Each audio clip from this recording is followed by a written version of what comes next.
sou a Vivi. Sejam bem-vindos a mais um vídeo das aulas do New Gamer do Masterclass. E agora eu acho que é o último, hein? Vamos ver o quanto que eu falo, mas se eu não me engano a gente vai fechar nesse vídeo aqui. Vamos para o capítulo 17. Se você não viu os anteriores, por favor, está aqui nessa playlist de Sobrescrita. Se você também não viu a série aqui do Sobrescrita, do Story do Robert McKee, também fica a dica, tá bem legal. Eu falei um resumo de cada capítulo no ano passado, fechei esse projeto no passado. E então vamos lá, vamos ao que interessa. Capítulo 17, edição. Ser um artista, no caso aqui a gente está falando de escritores, significa que você vai dividir a sua arte em duas etapas: criação e correção. A ideia é que na hora da criação isso você já deve ter ouvido falar de muitos escritores, de muita gente que dá essa mesma dica, que é na hora de você escrever, você explode tudo até o fim. Você explode, vai, escreve, descarrega, vomita tudo que você quiser vomitar, porque esse é o momento da criação, para você não se limitar. Aí quando você acaba, quando você termina uma história escarrada, né, digamos assim, o primeiro rascunho, aí você para, volta, você caminha pela sua história, vê o que funcionou, o que não funcionou, o que faz sentido, o que você acha que tem que melhorar, o que você acha que tem que cortar, diminuir, acrescentar, dar mais sabor. O importante é que você terminou a história, deixa ela de lado por alguns dias para ela respirar um pouquinho na gaveta. E aí quando você for retomar, e aí quando você for voltar para essa história, quando você for voltar a ler, o New Gamer fala para você imprimir ela e começar a ler como se você tenta apagar o que você sabe daquela história e tenta ler como se fosse a primeira vez que você está entrando em contato com essa história. Primeira vez que você está se deparando com essa jornada e com esse mundo aí que um tal autor, escritor inventou, que não foi você. Finge que você é o leitor daquela história que você não escreveu, certo? E aí, com essa vibe de que você não conhece o escritor que escreveu essa história, faça comentários sinceros, porque afinal o escritor não vai ler, né? Você não conhece ele. Então faça comentários e descarrega mesmo os comentários que você precisa fazer, que você acha naquele momento, de cada cena, de cada trecho, de cada personagem, do mundo, enfim. Vai dando dicas. Pergunte-se, como leitor, sobre o que é aquela história. A diferença entre esse primeiro rascunho e o próximo texto é justamente a resposta que você vai dar para essa pergunta. Nesse momento de releitura, digamos assim, você bem ou mal já sabe, né? Início, meio e fim. Você sabe toda a espinha dorsal daquela história. Então, nesse momento é mais fácil de você identificar o que não serve para nada, o que é inútil. Tipo Tom Bombadil, entendeu? Aí é mais fácil você saber nesse momento o que você vai manter e o que você vai eliminar. E elimine sem dó. Se você acha que não serve pra nada, elimina mesmo. Corta aquela questão da frente. Sobre feedback, o que o New Gamer fala, eu acho que tem umas coisas aqui bem bacanas sobre ouvir o que incomodou para alguma pessoa, né? Quando você escutar que algo não funcionou, ele acha importante você ouvir isso do seu amigo, do seu colega, do seu crítico, do seu leitor, que seja, por que não funcionou e tentar entender, porque às vezes pode não ter funcionado mesmo. É bom levar essas críticas e qualquer coisa que você escute de feedback, é sempre bom você levar em consideração. Mas se a pessoa vier com uma solução para esse problema, ele vai estar errado, segundo o New Gamer. Porque o problema provavelmente vem antes daquela questão que ele apontou o problema, vem muito antes na história, e você precisa encontrar essa resposta, essa solução sozinho. Senão a história é de outra pessoa e não sua. Simples assim. Faz sentido. Ainda um pouco sobre feedback, ele fala sobre perfeição. Perfeição, a gente tem que pensar como um ideal. Ela não existe nesse universo. Você sabe disso, todo mundo sabe disso. Ninguém é perfeito, nada é perfeito, todo mundo erra.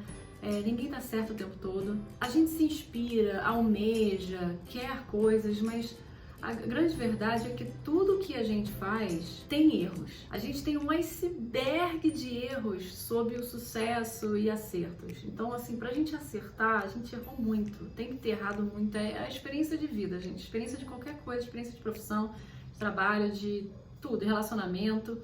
Você tem que ter errado para aprender, né? E sabe quando que a gente vai aprender que uma coisa é melhor que a outra na escrita? Se a gente escrever.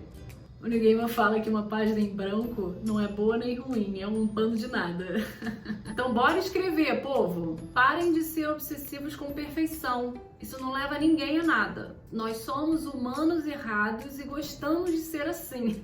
O legal é ter a consciência disso, né, gente? Ter consciência do próprio erro, aprender, enfim, nós somos seres sencientes, inteligentes, o que nos separa dos animais. Então é isso, vamos usar essa separação e treinar, praticar, apagar, errar, fazer de novo, começar de novo, criar, editar, tudo isso que o New Game já falou. 18.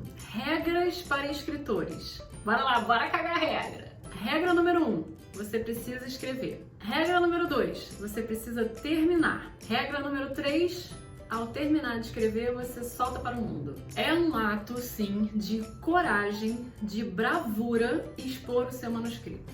Neil Gaiman sabe disso, eu sei disso, você sabe disso. Não é fácil.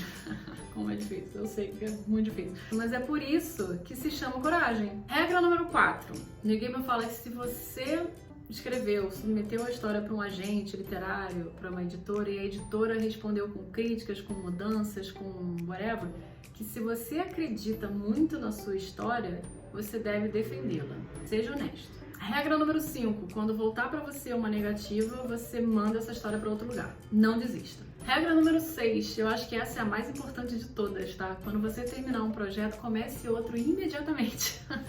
Não descanse, caraca. Não, mentira, você pode descansar, não tem problema. O que ele quer dizer aqui é que você tem que sempre estar com um projeto em andamento. Nunca deixe de escrever. Afinal, você é um escritor, gente. É isso que você faz. Você escreve. Trabalhe. E o óbvio, eu acho que precisa ser dito, é que você que cria esse trabalho. Não tem ninguém para criar por você. A não ser que você tenha um ghostwriter que é proposital, vai escrever alguma coisa, enfim, que você vai dar ideia. Tudo bem, mas não é o caso aqui que a gente tá falando de escrita como escritor. Há dias bons, há dias ruins. Tem dias que você vai focar mais, vai focar menos, vai produzir muito melhor. Vai fazer coisas mais que você vai ter que apagar depois, e tudo bem. Mas você é o responsável, você que precisa construir palavra atrás de palavra, página por página, livro por livro. Tem uma amiga minha, a Frine, que fala assim, conquiste o mundo um livro de cada vez. E é isso, assim, é palavra por palavra, livro por livro, página por página. E é saudável ser rejeitado.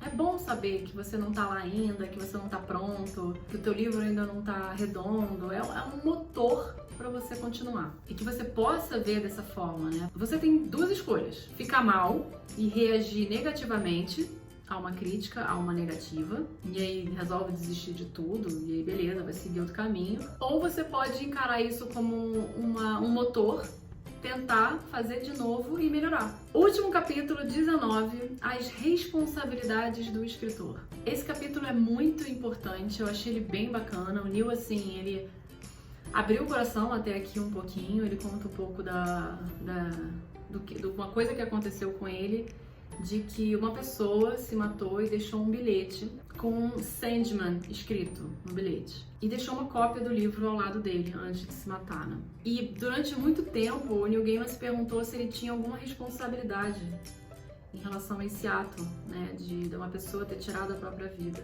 Aí depois, anos depois, ele descobriu que na verdade não foi exatamente assim.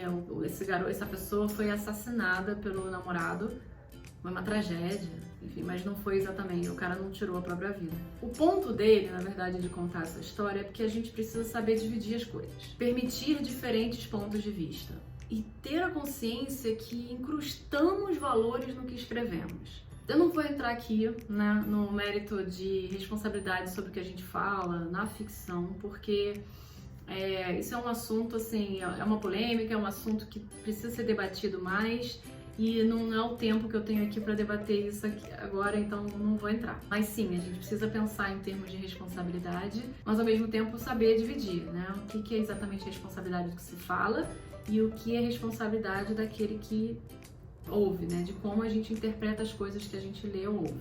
Sem querer entrar nesse debate aqui, pra fechar, o Neil Gaiman diz que você deve viver as suas experiências. Sinta a dor, quebre a cara, quebre o coração, faça besteira, fale merda. Afinal, você vai precisar de ferramentas para escrever uma história, certo? Você vai precisar de ferramentas de inspiração. E nada melhor do que seus erros, suas quebradas de cara, quebradas de coração, digamos assim, para você conseguir escrever, para você ter essa inspiração para suas histórias. Eu recomendo muito esse curso da Masterclass. para ouvir o Neil Gaiman, ouvir suas histórias, seus bastidores, e principalmente para se deliciar com a voz dele, porque olha... Ai... Gente, eu falei lá no primeiro vídeo que, sobre o audiolivro, né, que eu escutei no avião e tal, mas vou te falar, depois disso eu baixei todo... Eu trabalhava numa plataforma de audiolivro, né, então eu trabalhava com conteúdo internacional. Então eu tinha acesso a todos os audiolivros do Neil Gaiman narrados pelo Neil Gaiman. Então eu viciei na voz dele, eu viciei nas histórias dele contadas por ele. E eu sou dessas que fico escutando audiolivro às vezes antes de dormir, com a voz de quem eu gosto, pra, enfim, né, dormir melhor, né, como se eu estivesse ouvindo a voz dele aqui no meu ouvidinho, e ele falando baixinho no meu ouvido todas as noites. Crazy much? É isso, gente, eu fico por aqui com essa primeira masterclass, primeiro curso da masterclass pra vocês, com um resuminho aí muito basicão de todos os capítulos, todos os episódios do Neil Gaiman, e na próxima eu tento trazer um outro autor, uma outra autora aqui da plataforma para vocês conhecerem também um pouquinho do curso e se interessarem em poderem se inscrever na Masterclass. Mais uma vez eu não tô ganhando nada para isso. Gostaria muito de estar ganhando, ou pelo menos desconto para voltar a me inscrever, porque eu perdi já esse 1 ano gratuito que eu ganhei da minha amiga. Talvez eu volte a me inscrever, porque eu gostei tanto que eu quero fazer agora as outras aulas de outras coisas, de culinária, de humor, de stand-up comedy. Tem muita coisa, gente. É muito, muito legal. Espero que vocês tenham gostado. Um beijo e até a próxima. Fui!